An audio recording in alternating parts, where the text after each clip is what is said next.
Greetings, Your Excellencies. Actually, there were two questions we didn't get a chance to answer right after the stronghold and generational curses international session this afternoon.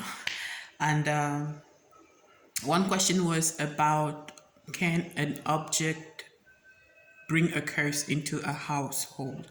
The answer is yes, because some objects can be charged with a spirit that will actually be acting as an altar within your house.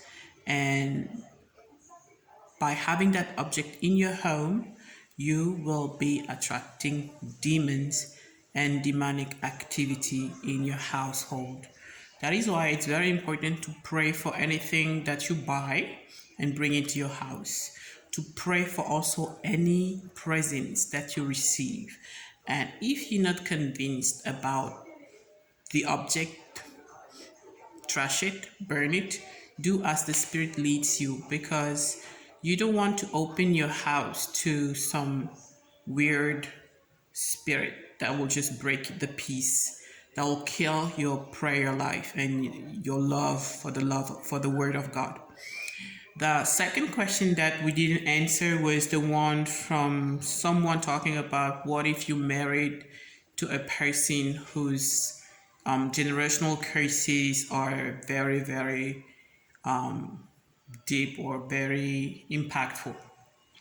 First of all, if you are Christians before you got married, you're not supposed to be married to someone that is still under the darkness.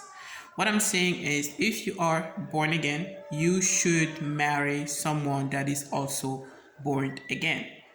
Now, if both of you were not Christians and you got married and you were involved into witchcraft and seeing sangomas and juju priests, and one of you gets converted and give his life to God, Christ will help you actually fight all those strongholds and break all those altars and replace them with altars to God. So yeah, it's possible. It might take time because it will depend. Like, you need to identify exactly what the altar is.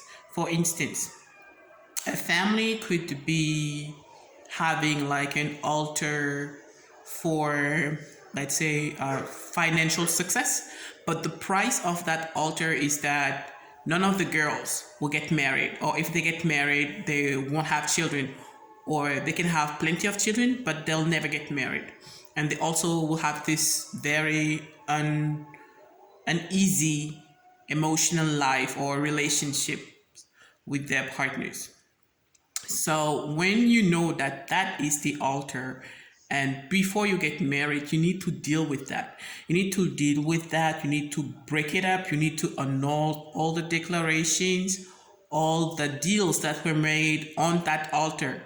And if like the trade-off was like, well, okay, my daughters won't get married, but I'll get rich. Maybe once you break that altar down, the spirit on that altar will try to fight you back. It might attack your finances. That is why when you work on such things, you really need to prepare yourself for it first and really study the curse itself, what it's englobing, which areas it's touching, and then you prepare yourself, because you need to go and wage war, and you have to do it to be set free completely.